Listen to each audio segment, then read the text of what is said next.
Okay, Heather, I think we can begin now. So, first of all, I'd like to say thank you everyone for attending this latest edition of the Ezoic Weekly Walkthrough. Today, we're going to be talking about placeholders and specifically the perfect placeholder guide. So, what we want to do is provide a brief overview of how the Ezoic ad tester placeholders work with best practices in mind. Some publishers implement ad tester themselves. Others have support from an onboarding specialist, but either way, ad testers consistently receiving updates and new features. So understanding, how to tweak and adjust and improve your placeholder setups, I think can add a lot of value moving forward. If you're onboarding additional sites as well in the future, just having a basis of how the kind of infrastructure around ad tester works is something that I've found when speaking with publishers has been really rewarding, as well as helpful to just get things changed on the fly. On top of that as well, it is January. Ad rates have dropped. So the ad prices that advertisers are prepared to pay have dropped because of, there's a few reasons. Many advertisers front load their ad budgets for November and December in the lead up to Christmas. So part of it is ad money is just spent mostly at that time of year. But the part of it is just the frequency of campaigns as well. So some advertisers just simply don't advertise as much and run as many campaigns this time of year either. The overall impact is that ad prices drop. As a result, many publishers, especially in the early days of January, see a fall in EPMV. So what this means is it's a great time to just check that you've got best practices in place, that your monetization setup is set up as well as it can be, and you're in a good position to maximize revenue moving forward. So, as always, if you have any questions, we do have the Q&A function enabled on Zoom today. So please throw those questions in that form. After the presentation that Heather and I give today, we'll go through those questions and answer as many as we can. So without further ado, let's get started. So just to give you a brief introduction, my name is Mark Purvis. I'm a Publisher Success Manager at Ezoic, and I'm based out of our London office, though clearly not in the physical office at the moment. I joined Ezoic from our Newcastle office in 2016 before moving down to London in 2018. When I first started, our European operations included 5 people, with the majority of our team based in Carlsbad. I think that took us to a total of 25, so we really were a small team. Compared to now, we have over 30 in the UK. I think we're over 150 worldwide, so it's been a very interesting kind of time that I've had here so far. As the business has grown, kind of so has my role. So from the start of covering kind of all functions to specializing really in publisher success and helping publishers develop strategies for their site and setting goals that they'd like to achieve moving forward. While I am a UK citizen, I've moved around a lot, especially when I was younger. So I lived in the UK. I've also lived in Austria and Russia, as well as the US. I spent 2 years living in Washington, DC. Glad I'm in London and not in DC at the moment, though. Living in the US as well has also helped me, since 2/3 of our company are Americans. And finally, we've all got things that are keeping us going through these lockdowns and these restrictions in these strange times. But my goal is, I'm hoping by the end of the year to walk the length of Hadrian's Wall, from Bowness and Wallsend, which is across the top of England. So hopefully by the summer, I'll be able to do that. That's what I'm looking forward to. And today I'm joined by my colleague, Heather Murdoch. I'll let Heather introduce herself now, but I'm really glad to have her presenting with me today. Thank you, Mark. So my name's Heather Murdoch. I'm a Publisher Success Manager at Ezoic. I've been with the company for just over a year now. My background is in SEO and retail, and my favourite part of the role is helping publishers to make decisions about their site based on the data that can be found in big data analytics. Thanks, Heather. So what are we going to talk about today? Well, we're going to have a brief overview of how the Ezoic placeholder works. I'm going to show you how our Chrome extension works and the tools that you have on a live site. It's actually a site that I put together, but I've done a very poor job of building upon, but still useful for a demo. We're going to go through best practices on setting up placeholders and the recommendations that both our team will have put in place, but also what we suggest for publishers who are using Ad Tester. And also we're going to briefly explain how, if you aren't able or willing to use the Chrome extension, how you can hard code placeholders using snippets of HTML. Like I said, there will be a Q&A at the end as well. So if at any time you have any questions, just throw them in the form, and we'll just take it from there, because I think we're going to cover quite a lot of content, but I'm sure we'll still miss something out. So the best place to start, I think, is talking about what an ad placeholder actually is. And the way that I explained placeholders to publishers is basically it's a set of rules that you provide Ad Tester that tells Ad Tester where you would like to potentially show ads and what kind of ads you'd like to show. It consists of the location of the ad that you would like to test, all of the sizes you would like to be tested, and also a description of the position of where it is on the page. And this will become important for reasons I'll explain. These rules tell the Ezoic system where you are happy for ads to be shown and with which other placeholders to show at the same time. Another few key points are that not every placeholder will show an ad at the same time. And that's because the system optimizes for session revenue. It's not trying to maximize revenue from every ad, but it's trying to increase overall earnings. So what this means in practice is that you may have a high-performing ad on its own, but if it brings down the average over the whole session, so every page view a visitor visits, the system may not select it because it's actually resulting in less revenue, even though that individual ad is high-performing. Another thing to mention at this point as well is that not all visitors will be seeing the same combination of ads, and that's by design, and that's something that Ad Tester does that's kind of unique. To give you an example, a super user, like many of you who visit the website, you probably visit 50 pages per session multiple times a week.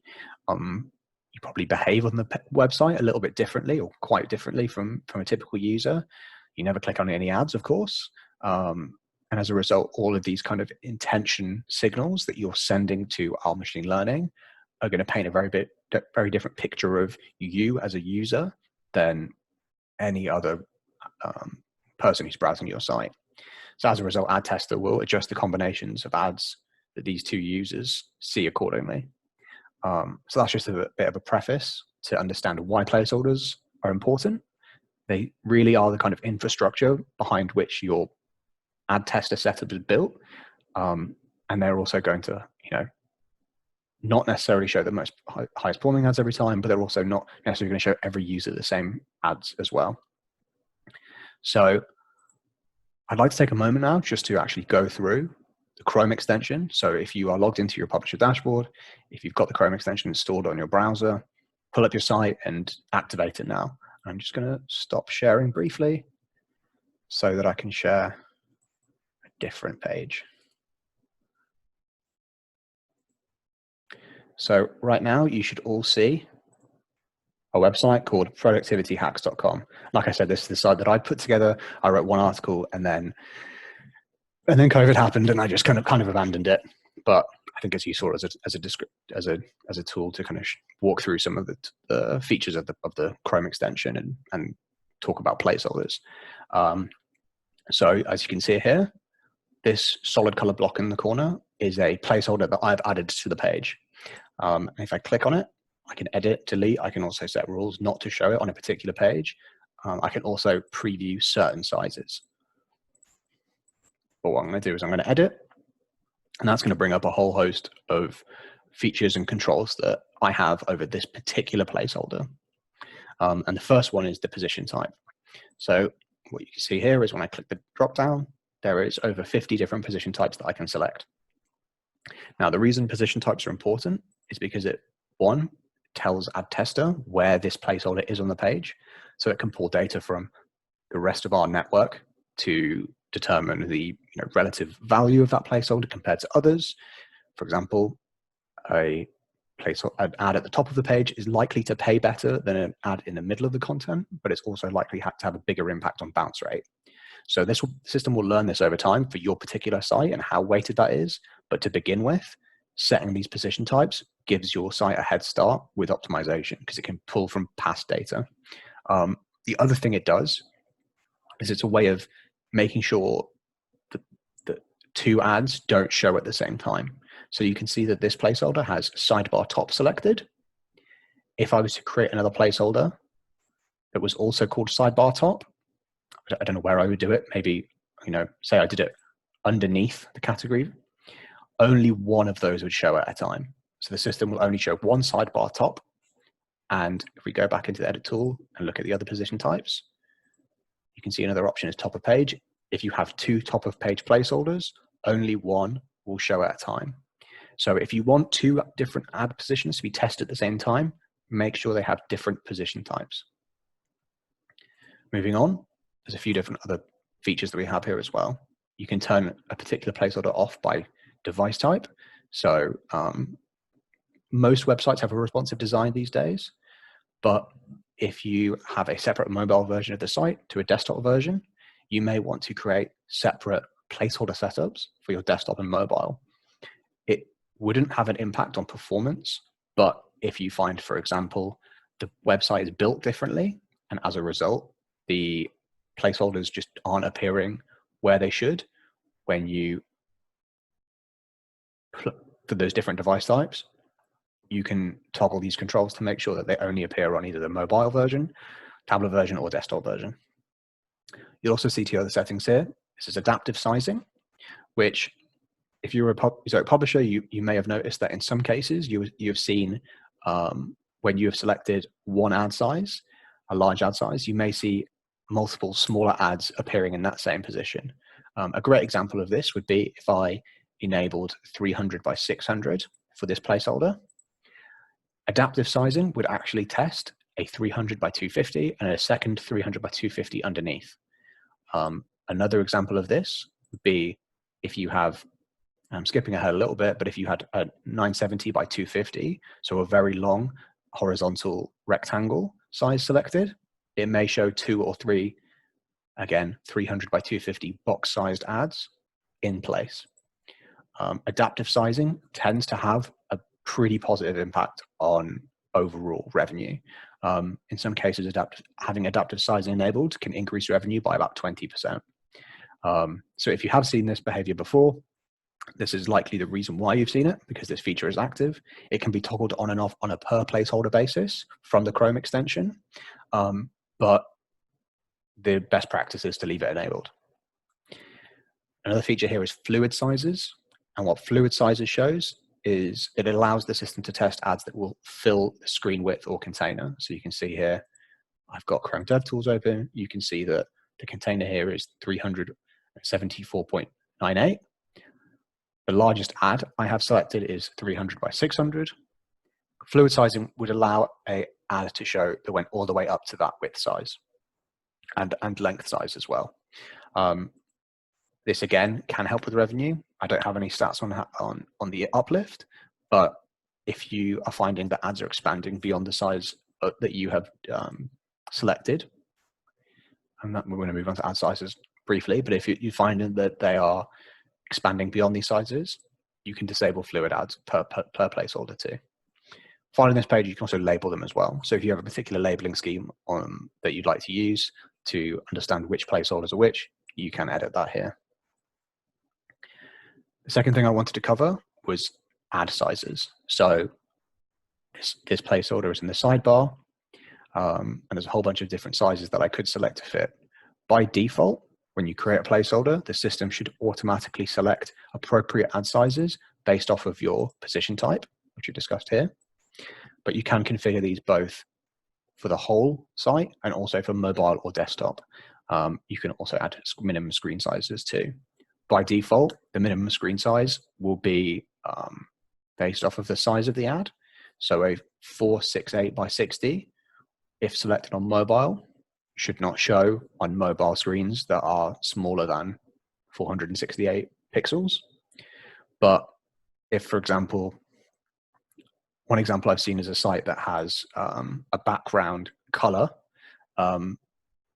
element that when putting on a certain ad size on smaller screens, the element was that color element was fixed, and as a result, the placeholder kind of overlapped from that background, and it looks messy. So in that case, the publisher may choose to set a minimum screen size that's even smaller than the default for, say, a 300 width placeholder. But you don't really need to worry about these. These is just kind of an additional kind of fixture that we offer, additional feature that we offer to set controls over what sizes can show for certain screen sizes. And like I said, the system will pick what is typically the best options by default, but you do have more control if, for example, you didn't want 300 by 600 to show on mobile. You could untick the mobile there. A few other controls that we have here is the ability to say that you don't want a placeholder that you've inserted to automatically detect similar pages. In the best practices, I'll go over precisely how that works, how the system automatically detects similar pages. But if you want certain placeholders to only appear on certain pages, once you've created the placeholder, if you select single page only, check that the URL that you're on is the same as the URL that is selected, you can do that here. You can also do this by directory and subdomain as well. And finally, styling. So you may wish to add a bit of some margin to your placeholders if you want to create some more space between, say, in article text and the placeholder or the ad. You can also float placeholders so they would appear on the same line as also they're justified, I guess, so that they would appear next to content rather than on top of content. You can also place them on their own line, which is the default choice. You can also add a disclosure. So for example, some publishers like to have a text above their ads that appear that says advertisement or sponsored links. These are the permitted disclosures that you can provide via Google policy. There's a very specific set of disclosures that you can provide, and that's why we don't have a kind of custom option, because showing anything other than these specific disclosures would be in violation of Google AdSense or Google Ad Manager policy. And we also have, at the moment, German, French, and I believe Italian and Spanish. German, French, and Spanish translations. Looks like Italian isn't there yet, but that should be coming soon. You can also add an additional background padding as well. So there's a lot of control over the customization options for the placeholders and for the ads themselves. I'm going to move on to the next slide. All of these features are mentioned in the slides. So if you're referring back to the slides after this webinar, like I said, they're all listed. So now I'm going to move on to best practices. So the first is to add lots of placeholders.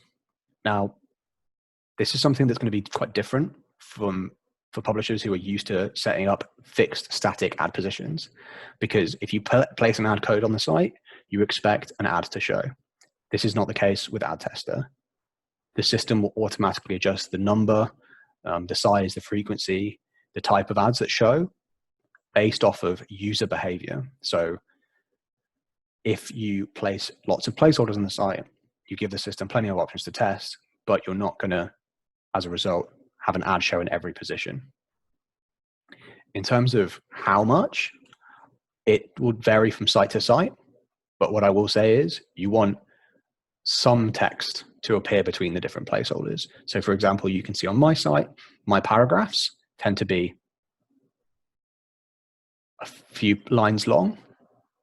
I would say that for my site, having a placeholder every 2 to 3 paragraphs would be sufficient to spread out ads throughout the content, but without having the ads appear too close together. Another best practice would be to use a wide variety of sizes. So you can see here, I have 5 sizes selected for this placeholder. If I create a new one, I insert it, you'll see by default, if I select this is under first paragraph, under second paragraph, you will see that there are 1, 2, 3, 4, 5, 6, 7. There's lots of sizes selected, and this is because when optimizing for overall ad revenue, the size of the ad is not the only, or the number of ads only plays a small role in the overall earning potential. So the best practice is to have a combination of lots of different positions and lots of different sizes, because it might be that for some visitors that are more sensitive to ads and are likely to bounce if they see too many ads, having fewer but ads in more prominent positions or larger ads could earn you more than many smaller ads. So if you select larger ad sizes, you've given the system the ability to test, you know, a large variety of combinations. And the other best practice is to create multiple ads of the same position type. Let me show you what I mean. If I put in an under second paragraph here, I'm going to create a second placeholder after I've done this one, which should appear in a second. And I'm going to put it underneath that one I've just created. Once I select location again, yeah, there we go. I'm going to put in another one under the next paragraph. And if I select under second paragraph again, as I discussed before with position types, only one of these is going to show. So of the two new placeholders I've created, I've given the system a total combination of about 15 different sizes it can test across two different positions. And I know for a fact that because they have the under second paragraph position type, only one of them will show at a time. Again, that increases the number of combinations that can be tested, the amount of text that could be left between ads. And as a result, overall, in the long run, it will help publishers earn more money from ad tester. And finally, this one's where it gets a little bit more technical, and it's about the way that the page is structured, and that is using consistent rules when adding placeholders. So you may have noticed when I selected an element to add a page, a little letter came up in the bottom. And what this is actually referring to is that this placeholder is attached to this element on the page. So I'm using Chrome DevTools to highlight this. You can either see it on the page or you can look in the sidebar here. And the reason why you do this is because you want a consistent, you want the placeholders to insert consistently across your site. So if I was to add a placeholder here, it would appear above the first time that a paragraph element appears on a page on your site. If I scroll down, you'll see that the next one, the second paragraph, is where I've attached the other placeholder, and that's appearing underneath. So I know that if I go to any other article on the site, which I can't do because I've only written one article, but if I had written a second article, if I was to visit that now, because we have that automatically detect pages selected, it means that I would know that placeholder 104 under second paragraph would appear under the second P element that appears on the site. Now, paragraph is a good one because it's fairly consistent. Another good one is to look at div content, or I think it's div article. So div content, site content. This is a great one for a top of page because you can see it lives outside of the article body. It allows you to test the larger sizes, and it's going to be consistent across other articles of the site and other pages on the site. A bad example of an element might be something like if you use bullet points, you might find elements like a div which is li. And the reason why that might be a bad element compared to using something like p or div content is because you may have a bullet point list at very different places on one article than you might have it in another article. So you might have the list in the after the second paragraph on one article, but it might not be until the end of the fifth paragraph on another. So if you were to put, say, under first paragraph attached to say I had a bullet point list here, and you would put under first paragraph underneath, that under first paragraph would then appear 7 paragraphs down on the other page. So it's best to use a consistent implementation of placeholders across and attach them to similar elements across the page. I tend to pick the longest landing page or longest article page on a site, and then go through methodically using the same either div element, paragraph element, and just keeping it consistent like that. If you have any questions about this and you'd like to discuss this further, if you're a premium publisher, you can book a site review to discuss this with a member of our PSM team. But in terms of best practices, that's all I've got for now. So I'm now going to put the slides back on the screen. Like I said, We do have slides that discuss everything that I've shown, but I felt that using the visual of the site was more useful at this point. So I'm going to stop the share now. I'm going to share the slides again, and Heather is going to take over. Thank you, Mark. That's great. I'm going to be taking everyone through a walkthrough of the Chrome extension in terms of the different ad placeholder types. So if you've got your website open up on your desktop and you've got the Chrome extension installed, I'd recommend opening that and we can walk through it together. For those that don't have the Chrome extension installed, please don't worry. We're going to provide you with a number of links at the end of this webinar where you can go through step-by-step guides, and these will be able to help you find out more information. So if you do have the Chrome extension installed on your site, if you click on the green Ezoic button for me, and then click on the word that says create, which is in the middle of the Chrome extension tool, you'll then see a drop down which says placeholder size, and underneath that a title which says automatically detect. If you click on the downward arrow, you then have a pop-up box that appears similar to the image on the screen there in front of you, and then you can scroll up and down that and see the different ad unit types that you can place on your page using the Chrome extension. So the first one at the top is the display ads and the automatically detect size option. That's the size option that Mark has been showing you today as part of the Chrome extension, and these are the display ads. So these ad types are regular programmatic advertising units. So these are kind of our regular ads. They're very heavily image based. If they're text-based, then it's very much a graphic text image that's placed on your website. And you can also have video ads that show as part of some of these display ads for a small minority of traffic. We also have native ad placeholders. So if you return to your Chrome extension and scroll down, below the display ads, you'll see native ads, and you have the option to choose native horizontal or native vertical, depending on where you're wanting them to appear on your website page. The content that's shown in these ad units are served by companies such as Outbrain, and it's recommended content that your readers may find interesting outside of your website. There is a second phase to making sure the native ad placeholders work. So what you need to do is once you've placed the native ad unit on your website page, if you then go to your Ezoic dashboard and click on the monetization page and scroll down, you'll see our native ad units tool. We've put a little screen grab on the slide there just so you can easily identify it. It's set to off at default, and so all you need to do is, if you want the native ad units on your website, is switch it to on, and then choose between whether you want PG-13 or PG rated content. If you're a website that's very family focused or towards a young audience, then the native ad units of PG-13 are unlikely to be suitable, and we'd recommend more of the PG native ad units, or perhaps not using those on your site. You do get an estimated revenue increase of 10% uplift when using native ads.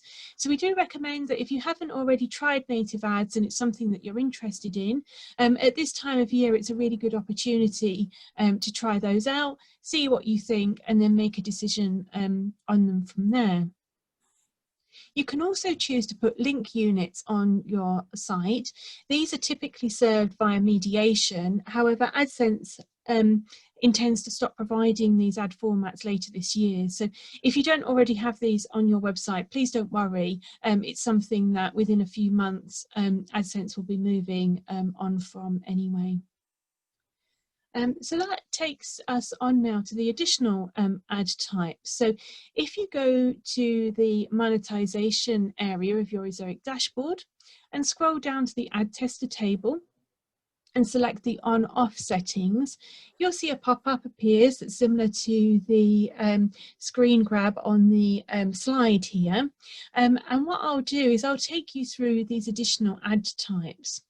So AI placeholders at the top there are mobile ad units that are placed onto the mobile version of your website using AI technology. So you don't need to do anything apart from toggle the switch from off to on, and then our AI technology will place placeholders on your site where it thinks it will get the best experience for you depending on your optimization settings.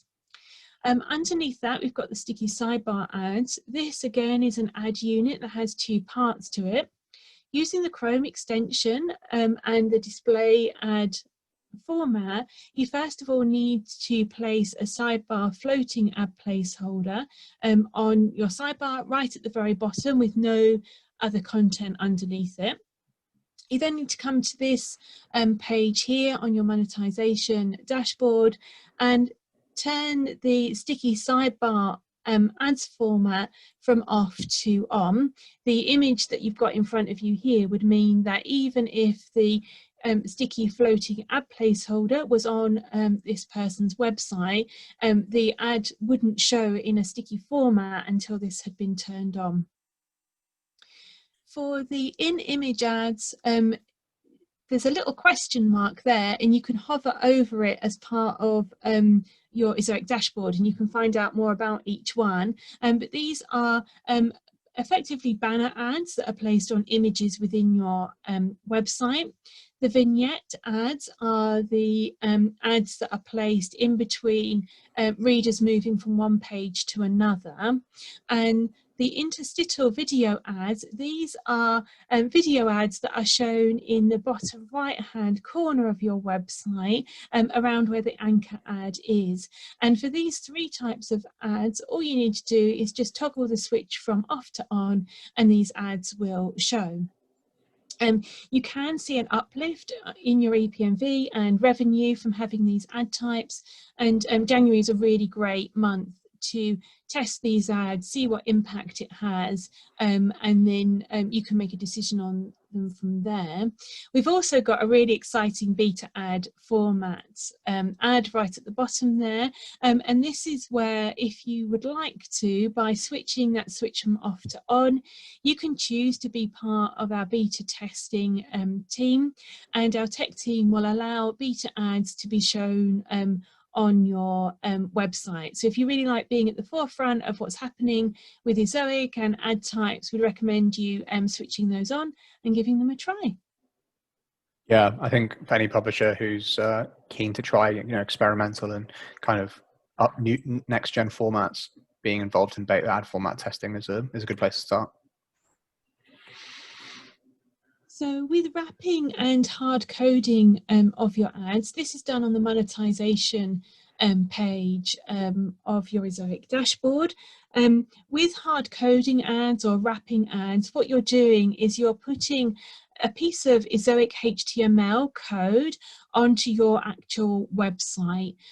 This then means that when the ad unit is placed within your HTML code, the Ezoic technology can see that and then place an ad placeholder where you've specified.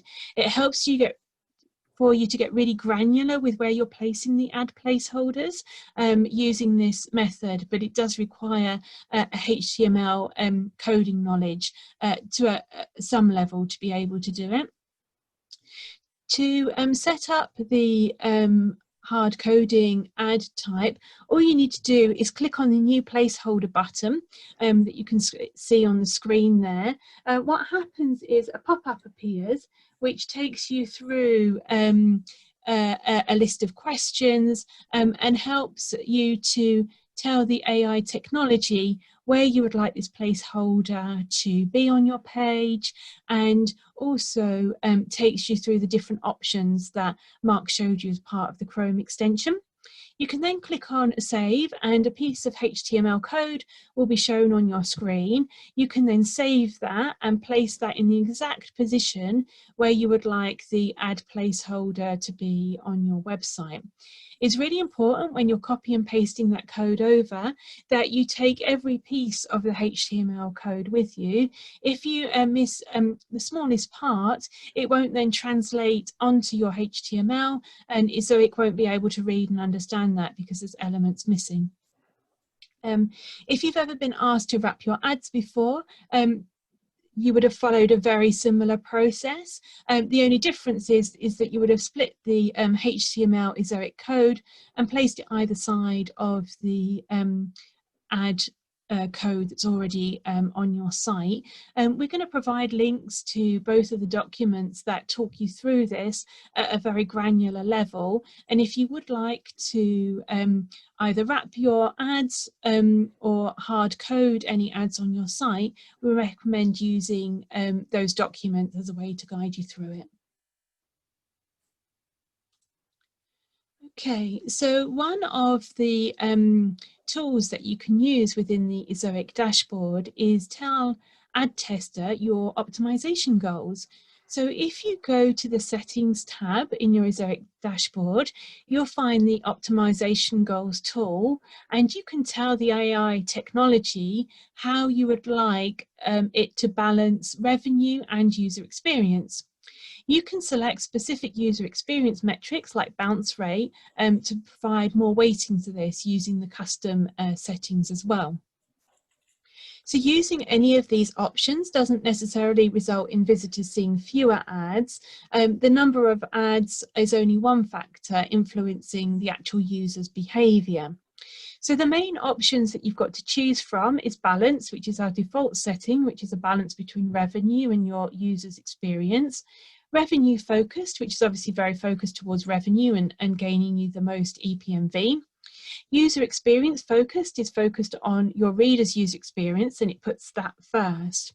We've found that websites who use either user experience focused or balance and default, in the long run, in terms of the lifetime of their site, actually make more money by focusing on your reader's user experience first. Through these settings, it gives your readers a better experience, they return more, and that helps your SEO and other areas, and so that's can impact your revenue in a positive way. There is an option as well to have custom settings. What we'd recommend is if you are a premium member and would like to discuss the custom settings, if you book a review with one of our team, we can then take you through this and understand what you're looking to achieve in terms of your optimization goals and provide suggestions and advice as to the best way forward with this. Okay, so for our next slide, this is where you can get help. So there's quite a lot of information that we've given you today, and we really appreciate you taking the time out of your day to come and join us.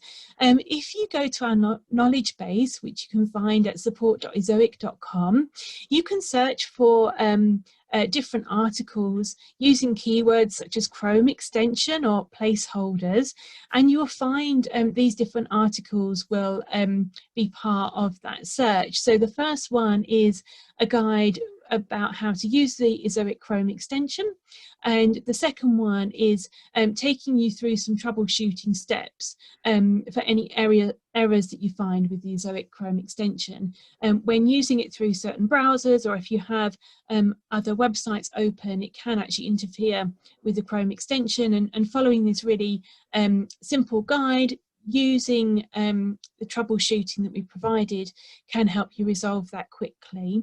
We've then got an article which is about creating ad placeholders through hard coding, and then the next one is how to wrap your ads. At the bottom there, it's a list to our YouTube channel. These weekly webinars that we do within sort of a few days or a week after showing them live, we put them on our YouTube channel for anyone who has missed out on the opportunity to see the webinar, or also anyone who would like to recap any of the information that they've seen today. So if you get an opportunity, I definitely sort of bookmark that. It's worth looking back over our past webinars as well. Yeah, the playlist is actually unlisted, so only only publishers like yourselves who have that link will be able to find those. So if you are searching for them on YouTube and can't find them, that's why.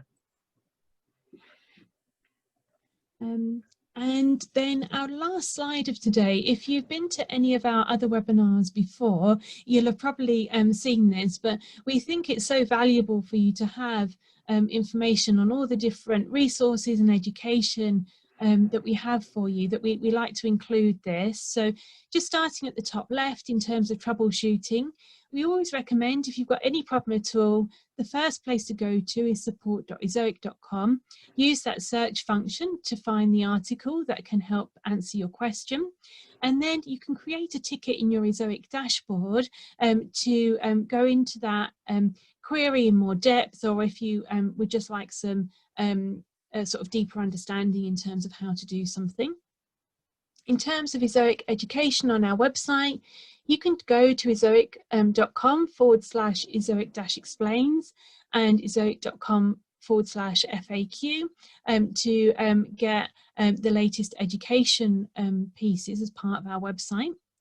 For revenue and traffic education, if you haven't already been to the adrevenueindex.ezoic.com, I can highly recommend heading over there. This shows you a global picture of what ad rates are doing for different countries around the world, and it just helps you to cross-match your traffic profile to what's happening generally, to give you reassurance that things like the January drop that Mark mentioned is happening globally rather than there's just an issue with your website. You can also use your big data analytics and your publisher dashboard as well to understand more about your revenue and what's happening with your traffic. And then for general industry education, can highly recommend the publisherlabpodcast.com and then ezoic.com/blog. If you've ever received any emails from the Publisher Success team, you've probably received some links to our blog with all the different articles and help you can find on there as well. So that brings us to the end of today, and we're really grateful for you joining us. And I'm going to hand back over to Mark, who's going to help answer any questions that you might have. Yeah. Thank you, Heather. Like I said, we're going to have a bit of a Q&A now. There's only a few questions that have been submitted so far, so if you do have anything on your mind at the moment, throw them in. Otherwise, we'll get going with the questions that have been submitted. So the first question from Adu is, would you recommend displaying advertising disclosures? My answer would be it depends. So by default, what we have found is that when advertising disclosures are present, when you choose to put advertisement or sponsored links above an ad, it does tend to have a negative impact on click-through rate, and as a result, the revenue that you're earning from individual ads. So if your goal is to increase revenue, then I wouldn't advise adding advertisement or sponsored links, any of those disclosures. However, some sites are particularly prone or often have had a number of instances of getting what's called a 2-click penalty, which is where you may have seen this before. After clicking on an ad, a kind of overlay comes up above the ad, which asks you basically to click again to get to the content. And these tend to happen when Google detects accidental clicks or invalid traffic. And one way of kind of mitigating against that and preventing those accidental clicks is by adding those disclosures. So it's by putting that label above it, you're clearly labeling this as an ad and preventing people from accidentally swiping. But with those cases, it tends to also be the placement of the ads that has an impact there. So my short answer is it's not recommended. However, we wanted to provide the functionality, and it does have some benefits in certain situations. Okay, I'm going to take this question from JP that you just put in the original chat. So what are the possible negatives of beta type ads? So like all testing, potential negative of showing a beta ad type, like showing any other ad type, is it has a negative impact on ePMV and increases your bounce rate. However, this is no different from any of the rest of the way that Ad Tester works. Ultimately, the benefit of using a technology like Ad Tester rather than just serving static ad formats or using the same ad types is that our system learns over time what ad types, what ad sizes, what positions, what combinations are beneficial for increasing revenue and what aren't. And by identifying which combinations don't perform well, it's able to identify the winners. So the only negative issues with having the beta types enabled is that you're going to run some tests that aren't going to be successful. But ultimately, that's how machine learning works. So I wouldn't worry too much about any sort of long-term or significant negative effects because our machine learning is built to adapt accordingly. So there's another question about beta ad types, so I'm going to address that one as well. So do we have an example? Well, it's funny that you ask, because if you go back to that turn on off settings page that Heather highlighted, all those other formats, the interstitial ads, the in-image ads, they were all beta formats that we found on the whole had a positive impact on publisher EPMV. So those are beta formats. Other formats that have been tested that haven't made it, because even though they may potentially help revenue individually, they didn't necessarily have a consistent improvement in EPMV, are what are sometimes called skin type ads. Sometimes you'll see these on some websites. It's a large ad that takes over often the top and then also the side.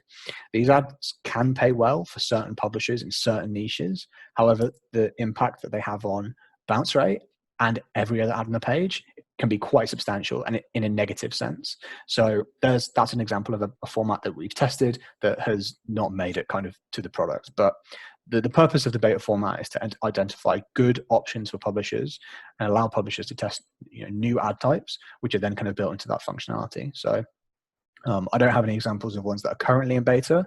Our revenue operations team are regularly running these tests. Sometimes they run them for a week, sometimes it's a month, but they are examples of formats that have been beta tested in the past. Does wrapping ads deal with issue of CLS and improved site speed? So ad wrapping has no impact on CLS or site speed has no impact. So for those of you that aren't aware, CLS is cumulative layout shift, which is when the layout of a page shifts because an element is appearing after the page is loaded. So you may see this with some sites that you go to, you're scrolling through the site, and then suddenly all the content shifts because an ad loaded 4 paragraphs above where you're reading. This is obviously poor user experience. It's a metric that Google has been tracking, and it's something that they are flagging as what's called a core web vital. However, the wrapping of the ads, which is a way to basically prevent your existing ads from showing on Ezoic versions, doesn't have an impact on that. But if we're talking about the serving of Ezoic ads generally and what the impact that has on CLS and speed, Ezoic reserves spaces before the page is loaded and then shows, sometimes you'll see there's a white space or a green circle spinning, and then the ad will appear in that space. And the reason why that's done is to prevent the shifting of the layout when the ad is ready to load. So Ezoic has certain features, and we do certain things with the way that ad loads to help with things like CLS, which again is a site speed metric. But wrapping your existing ads is not really connected to that. I hope that answer was useful. I think there was a few different moving parts in there.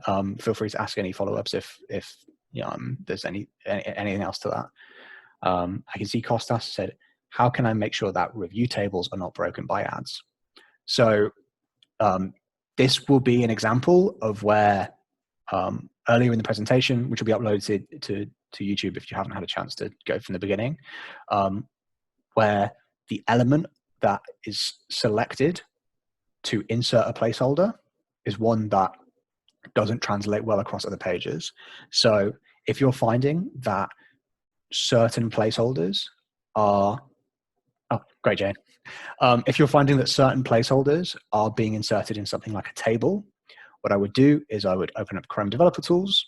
I would identify the element the placeholder is attached to, and then basically I would use, in the short term, you could use the disable ads by page function to just prevent that from happening.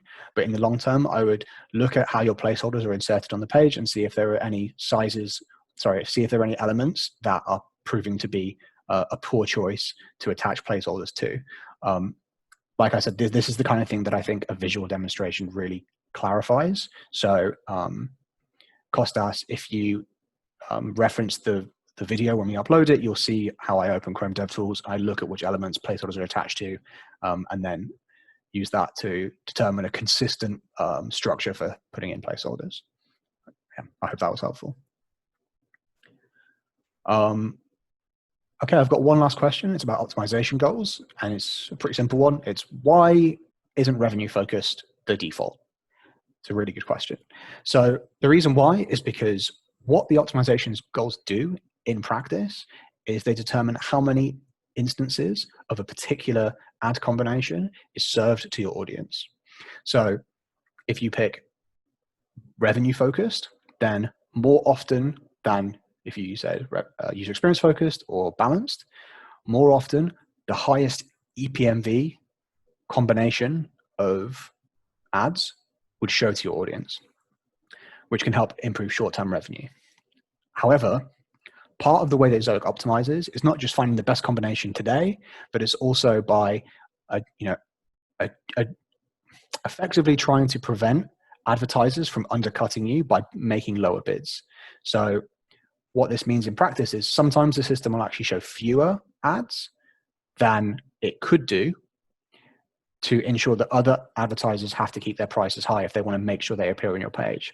So a balanced approach balances this kind of strategy for long-term, improving the long-term value of your site, alongside increasing earnings per session in the short term. If you go revenue focused, the system will show more placeholders that have a marginal improvement in things like bounce rate and time on site than it would if you picked balanced or revenue focused. So the short answer, just to kind of bring it back to the beginning, is that the different optimization goals will determine how many times certain ad combinations are served based off of basically your long-term goal, whether that's improving the value of your site in the long term, whether that's actually just getting a higher EPMV in the short term and not worrying about that, or a balanced approach, which is why it's the default, because we recommend you want to get a good EPMV in the short term, but you also want to look after your site's user experience, engagement levels in the long term. Okay, in that case, I have no more questions. So again, I'll echo her sentiment. Thank you everyone for attending. You will receive a link to the slides and the video uploaded to YouTube in the next couple of days. But yeah, best of luck with your site in the future, and take a look at some of those formats, because I think they're going to help publishers improve revenue by activating some of those other optimizations. All the best. Thanks everyone. Bye-bye.